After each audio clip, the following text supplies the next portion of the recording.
Senator Singh. Thank you, Mr. Acting Deputy President.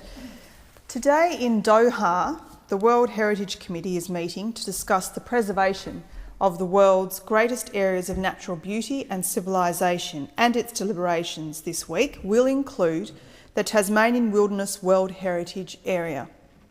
But rather than thinking of ways that this jewel of Australia's environment and a core part of my home state Tasmania's global brand as a tourist destination can be protected, the committee will be forced to consider Tony Abbott's application to delist it.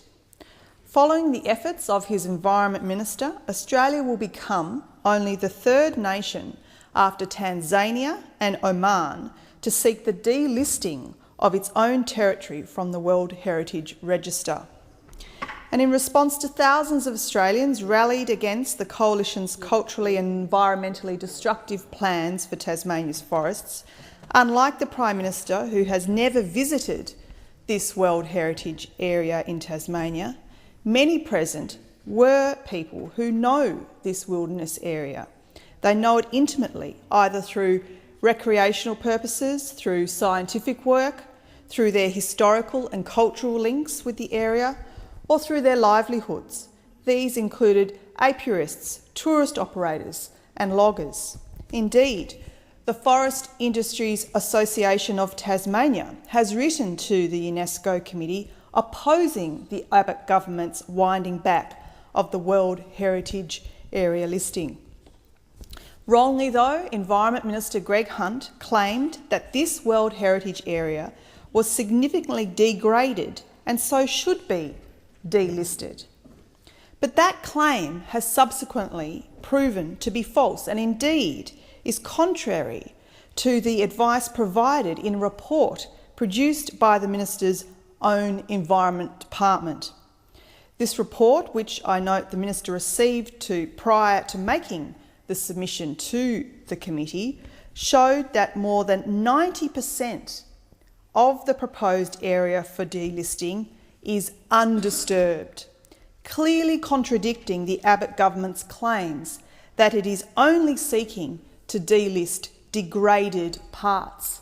That would be a very, very small percentage, I think around 8% of the World Heritage Area listed forests being degraded.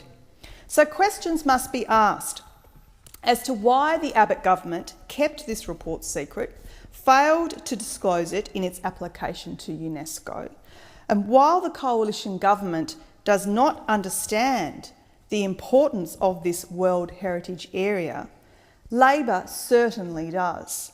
And that is why Shadow Ministers Tony Burke and Mark Butler came to Tasmania to visit them and experience for themselves the grandeur of these forests and the diversity of the flora and fauna and landscapes within this area. So, Mr. Acting Deputy President, let me quote some of Mark Butler's observations from his visit in May this year, where he spent 2 days in the area that the government claims is logged, degraded and unworthy. Mr. Butler notes, and I quote, "I did not see widespread degradation. On the contrary, I saw habitat for iconic rare and endangered species such as the Tasmanian devil, the Tasmanian wedge-tailed eagle, the spotted-tailed quoll, the grey goshawk and the myrtle elbow orchid. I saw pristine tracts of old-growth tall eucalypt forest, rainforests, cave systems and moorlands. I saw sites and cultural landscapes of high significance to Aboriginal Tasmanians, including Nawoon Cave. And I saw extensive tracts of spectacular old-growth forests and rainforest, including trees over 500 years old and 80 metres tall." Yet 51 weeks ago today, on the 24th of June 2013, UNESCO recognised over 170,000 hectares of Tasmanian territory amongst the world's special places in an extension of the listing established in 1982. In supporting the Gillard Labor government's nomination for this area for World Heritage status, UNESCO declared that they are the common estate of humanity and deserving the highest protection. Yet this week, Mr. Acting Deputy President, the Abbott government is going to Doha in Qatar to lobby the United Nations Environment, Science and Cultural Organisation Committee to revoke that very same heritage status. Our international reputation is at stake. Fortunately, the UNESCO committee advisors were not fooled.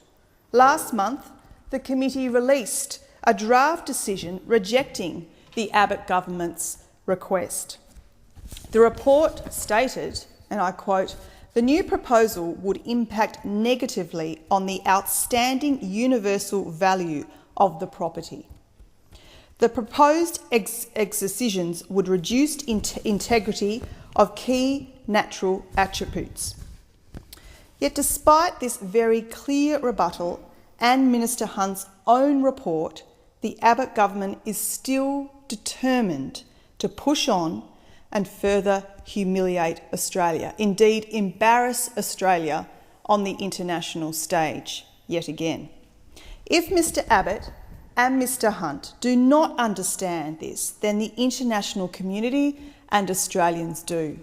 And that was demonstrated clearly last weekend in Hobart, in my home state of Tasmania, where so many people, mums and dads, families, individuals, scientists, people with such knowledge, care, understanding, sense of humanity, came out in the cool Hobart weather to show their discontent for the Abbott government's attempts to delist these forests currently protected under the World Heritage Area listing. For if the Tasmanian forests are not safe, Mr Acting Deputy President, then nor are the heritage-listed Great Barrier Reef, Kakadu, Uluru, nor indeed the Sydney Opera House.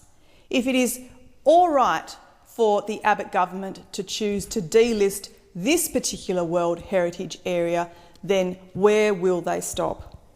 So Labor calls on the Prime Minister and the Environment Minister, Mr Hunt, to do the right thing for the world's future generations. The government only has 3 days left. The meetings are already taking place, the UNESCO World Heritage Area Committee meetings in Doha. But there is still time. By withdrawing its application, it can not only save face for itself, but save our very precious wilderness in Tasmania for all of Australia. I urge the Abbott government to do so.